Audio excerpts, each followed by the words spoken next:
आइए सुनते हैं सीआईडी फिल्म का एक्सप्लेनेशन हिंदी में।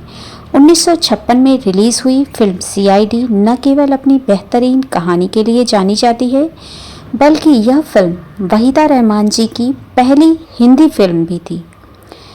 फिल्म की कहानी शुरू होती है एक अखबार के निडर संपादक श्रीवास्तव की हत्या से। श्रीवास्तव एक प्रभावशाली व्यक्ति और अंडरवर्ल्ड के बीच के गुप्त संबंधों का पर्दाफाश करने वाले थे। मरने से पहले वे अपने दोस्त सीआईडी इंस्पेक्टर शेखर यानी कि देवानंद जी को फ़ोन करते हैं, लेकिन जब तक शेखर वहां पहुंचते हैं तब तक श्रीवास्तव की हत्या हो चुकी होती है। शेखर कातिल का पीछा करते हैं, लेकिन वह भाग निकलता है। इस दौरान उनकी मुलाकात रेखा यानी कि शकीला से होती है, जिसकी कार वह कातिल का पीछा करने के लिए लेते हैं। धीरे धीरे शेखर और रेखा एक दूसरे के करीब आने लगते हैं। इसी बीच मास्टर यानी जॉनी वाकर, जो कि एक जेब कतरा है, पुलिस को कातिल की पहचान करने में मदद करते हैं। पुलिस शेर सिंह यानी महमूद को गिरफ्तार कर लेती है। अब जानते हैं मेन माइंड किसका था।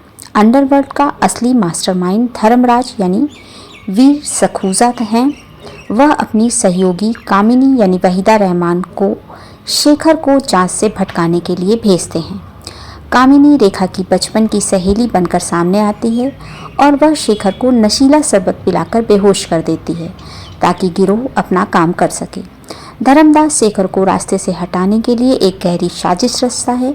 वह जेल में बंद शेर सिंह की हत्या करवा देता है और सारा का सारा इल्ज़ाम शेखर पर लगा देता है। शेखर को गिरफ्तार कर लेते हैं और कोर्ट में उसे दोषी मान लेते हैं। अपनी बेगुनाही साबित करने के लिए शेखर जेल से भाग जाता है। अब जानते हैं फिल्म का क्लाइमेक्स क्या है। यह बेहद रोमांचक और सस्पेंस से भरा है। जब शेखर भाग रहा होता है तो वह घायल हो जाता है और वह उस अवस्था में कामिनी के पास पहुंचता है।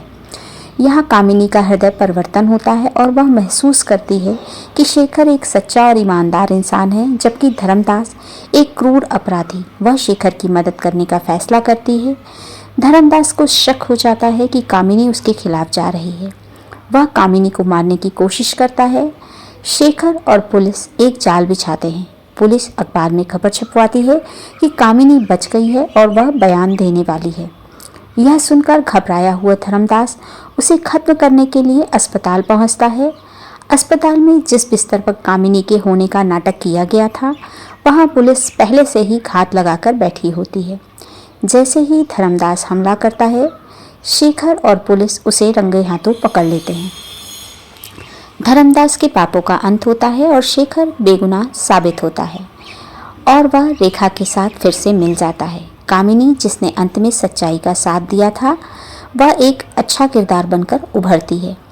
वहीदा रहमान के किरदार की खासियत इस फिल्म में यह है कि उन्होंने एक ऐसी भूमिका निभाई थी जो कि अपनी खूबसूरती से नायक को फंसाती है, लेकिन उनके अभिनय की गहराई ने इस किरदार को केवल नकारात्मक नहीं रहने दिया, बल्कि एक ऐसी महिला के रूप में दिखाया जो अंत में सही और गलत की पहचान करना जानती है।